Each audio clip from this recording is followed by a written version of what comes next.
Foreword. Xiefeng. What was the past for human being?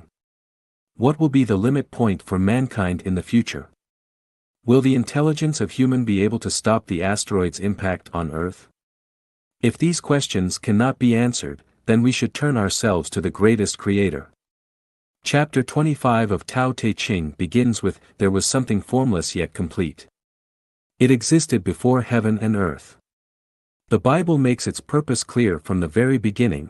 In the beginning the God created the heaven and the earth. Here God means, the greatest creator. The Diamond Sutra says, "If one desires to see me via colors and seek me through sound, he is pursuing an evil course and cannot acquire enlightenment from Buddha, the greatest creator." Book of Odes Decade of Wenwang, Great Brightness says, "This King Wen, watchfully and reverently, with entire intelligence served the greatest creator, and so secured the great blessing." In Chapter 8, The Origin and Fate of the Universe, of his book A Brief History of Time, the great scientist Stephen Hawking says, "The general theory of relativity, on its own, cannot explain these features or answer these questions because of its prediction that the universe started off with infinite density at the Big Bang singularity. At the singularity, general relativity, and all other physical laws would break down. Science seems to have uncovered a set of laws that, within the limits set by the uncertainty principle, tell us how the universe will develop with time, if we know its state at any one time. These laws may have originally been decreed by God." Note, God is the same as the greatest creator. One possible answer is to say that the greatest creator chose the initial configuration of the universe for reasons that we cannot hope to understand. This would certainly have been within the power of an omnipotent being. It would be very difficult to explain why the universe should have begun in just this way, except as the act of the greatest creator who intended to create beings like us. Man has 6 sensory organs of eyes, ears, nose, tongue, body, and consciousness, which correspond to 6 perceptions of vision, hearing, olfaction, taste, touch, and telegnosis. Man communes with the material world and the non-material world via these 6 perceptions. If a person is blind and has no vision, then how can we convince him that there is light in the universe? How can we prove the existence of light? No, we cannot. For one is unable to perceive light without vision. If a person is deaf and has no hearing, then how can we convince him that there is sound in nature? How can we prove the existence of sound? No, we cannot. For one is unable to perceive sound without hearing. If a person is ignorant and has no telegnosis, then how can we convince him that the greatest creator is in the universe? How can we prove the existence of the greatest creator? We still cannot do that. For one is unable to perceive the greatest creator without telegnosis. Telegnosis is an innate instinct. With telegnosis we can perceive the existence of the greatest creator. Everyone has telegnosis, but why we are unable to perceive the existence of the greatest creator? This is because the telegnosis is blocked and blunted in the same way as one suffering from falling of eyesight cannot discern the view in front of his eyes. If one's eyesight has dropped, one pair of glasses will enable him or her to see clearly. If one's telegnosis is blunted, he will be able to perceive the existence of the greatest creator by improving his wisdom.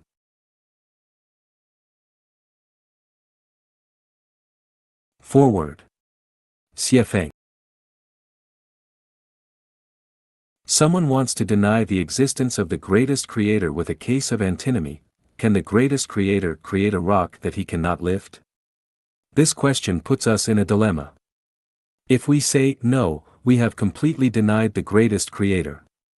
If we say yes, it proves that the greatest creator cannot lift the rock he has created. The existence of the greatest creator is also negated by the statement that he cannot lift a rock. Whatever the answer is, the result is the negation of the greatest creator, or at least the negation of the omnipotence of the greatest creator. The man who creates this antinomy is very smart in that his minor question has perplexed the spiritual nature of many people, making them stay far away from the greatest creator and wisdom. This person is either Satan or someone disfavored by the greatest creator. He cannot taste the grapes, so he would try his best to prove that the grapes are sour and prevent others from eating the grapes. Can the greatest creator create a rock that he cannot lift? This question is a trap. The similar question may be: are you a thing? How would you answer this question? No matter the answer is yes or no, you will fall into the trap of the designer. It does not make any difference whether to say, I am not a thing, or I am a thing. Thus, we cannot present positive or negative answers directly to any antinomies. Instead, we should consider from the question itself or lodge a rhetorical question. For example, the rhetorical question for, are you a thing, is to aim the question, are you a thing, directly at the person who asks this question. Let's see how he will answer this question himself. The rhetorical question for, can the greatest creator create a rock that he cannot lift, is, can the greatest creator not lift a rock that he has created? The question, can the greatest creator create a rock that he cannot lift, is not tenable to the greatest creator himself. In the same way, the question, are you a thing, is not tenable to the man himself. In addition, this question itself is a double negation. Namely, whatever the answer is, the question itself has secured the negation. Many philosophers and logicians have been puzzled by such questions. Here are some more paradoxes. Let's see how you should answer. Are you not an animal born by your parents? Can eyes not see eyes? Is a man not a non-animal? Such questions cannot be answered directly but with the changes of some conditions. The greatest creator-related question can be answered: the greatest creator can create rocks under any condition. The greatest creator can lift rocks under any condition. Any more questions? The questions can be done in this way if we keep on. I will begin by asking, what is lifting? Does lifting mean holding the rock in both hands and raising it over the head? If the answer is no, what is lifting? If the answer is yes, suppose this rock is the earth and I stand upside down with both hands touching the earth, isn't the earth over my head? You may reject the interpretation. For the earth is not over my head but under my head. Okay. What if I repeat the same action and move along the longitudes in 360 degrees, then should there be a point on the earth over my head? If not, which point of the universe is over us? And which point is under us? At this point, you may argue, although I am holding the earth with both hands and although the earth is over my head, I am not holding the earth, rather it is the gravity from the earth that draws me. If this is the case, we should negate the meaning of lifting as we have first proposed. That is, holding the rock in both hands and raising it over the head cannot be regarded as lifting. Then what is lifting? No matter how you define the meaning of lifting, I can say I lift the earth as long as I change the direction. And if you say I lift the earth, I can prove that I am not lifting the earth. So, the question, can the greatest creator create a rock that he cannot lift, is tenable or not? We should pursue the greatest creator and get to know the greatest creator, otherwise we will not be able to understand the origin of the universe and the origin of life, or the past and future of human being. We cannot even understand the instincts of animals and the purpose of life. I am 46 years old now. I have engaged in a wide variety of occupations: shepherd, peasant, migrant worker, secretary of Youth League branch, clerk, secretary of CPC branch, political instructor of art and cultural propaganda team of People's Commune, bench worker, electrician, automobile mechanic, middle school teacher, office clerk, office manager, interpreter, driver, salesman, grocery store manager, restaurant buyer, bartender, nightclub manager, manager of fast food department, property developer, and so on. The duration of my jobs all lasted for more than half a year with the exception of office manager and restaurant buyer, on which I stayed only for 2 months. What have I gained from working on so many jobs? What I have learned is, without a belief and an aim, life is just like the floating clouds drifting in the sky with wind. An inexplicit traffic accident I personally experienced several years ago has prompted me to explore the meaning of life. What on earth do I live for? For the sake of my country? Nonsense. I have problems even making a living for myself. How am I supposed to do anything for my country? Do I live for my parents? Absolutely not, otherwise, why should I survive after their death? For my wife? Unlikely. She may enjoy a better life without me being around. Do I live for my children? Not necessarily. How can those childless parents carry on life then? After the children grow up and have families of their own, what do I live for? I can no longer provide them with any help. On the contrary, I may prove troubles and burdens for them. Do I live for myself? How absurd it is. I can neither decide my birth nor my death. If there is an option, I would rather choose not to be born and not to be a being at all.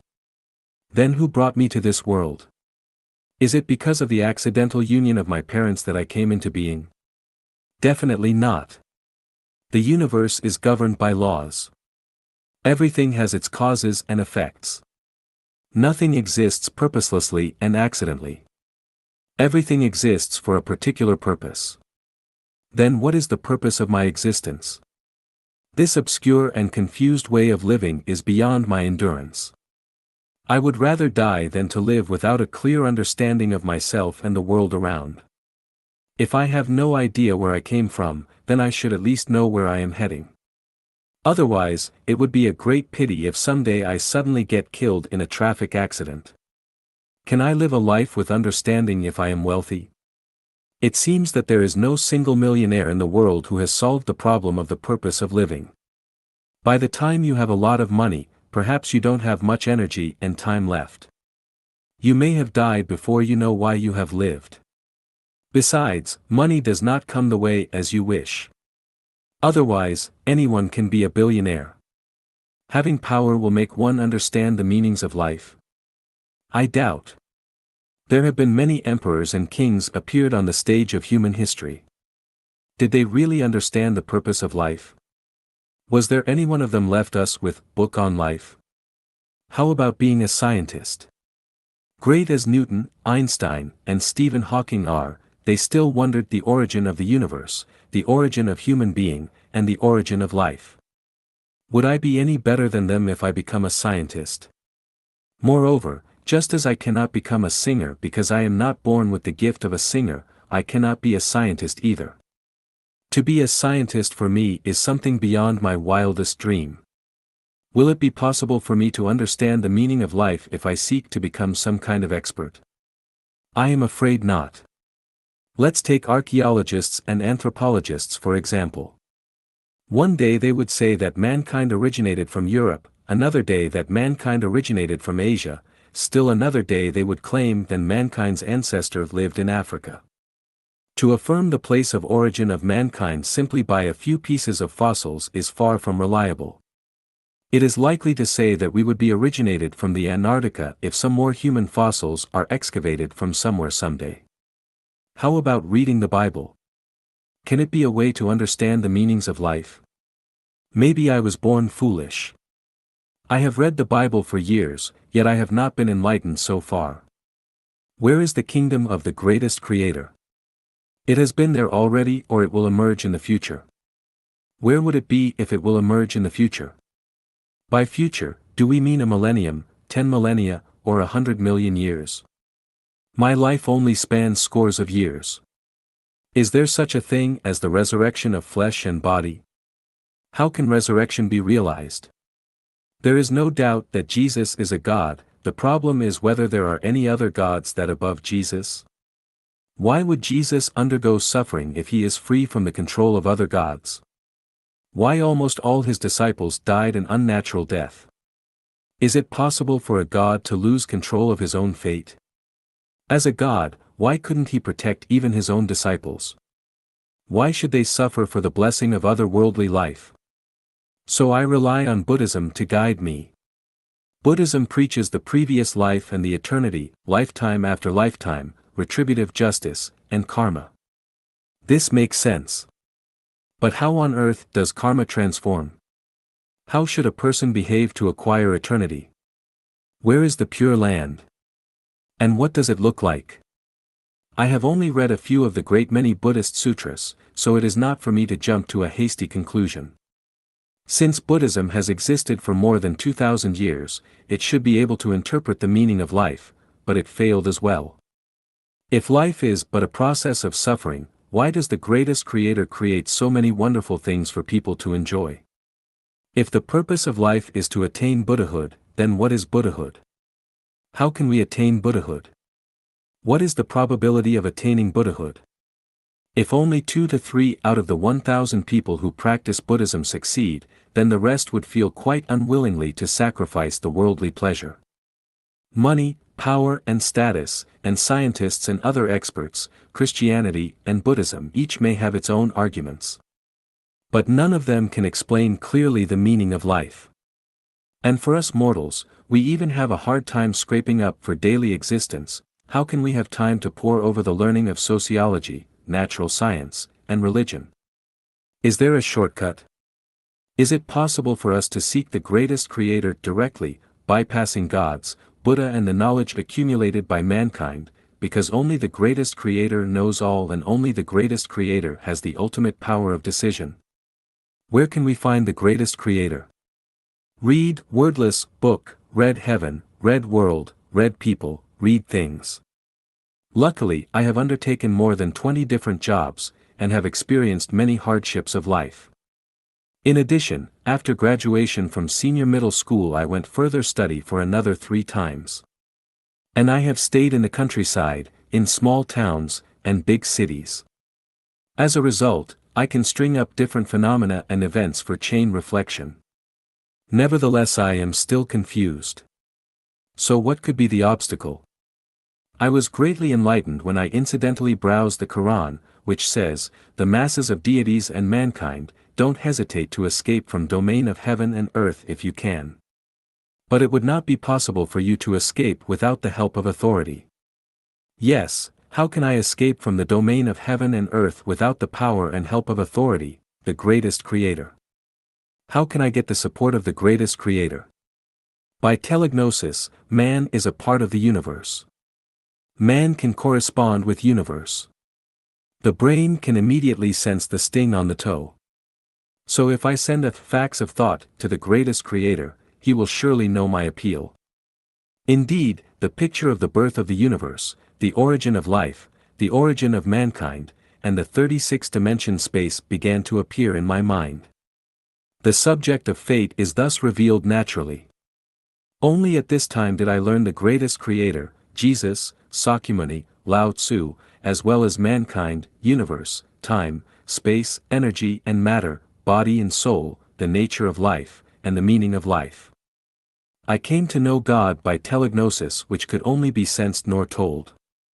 In order to facilitate the understanding and induce even greater enlightenment, I have cited 40 natural phenomena and 8 logical reasoning to prove the existence of the greatest creator and to illustrate the 8 characteristics of the greatest creator and the 8 major relations between the greatest creator and human being.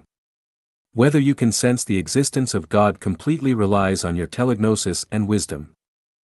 Someone wants to deny the existence of the greatest creator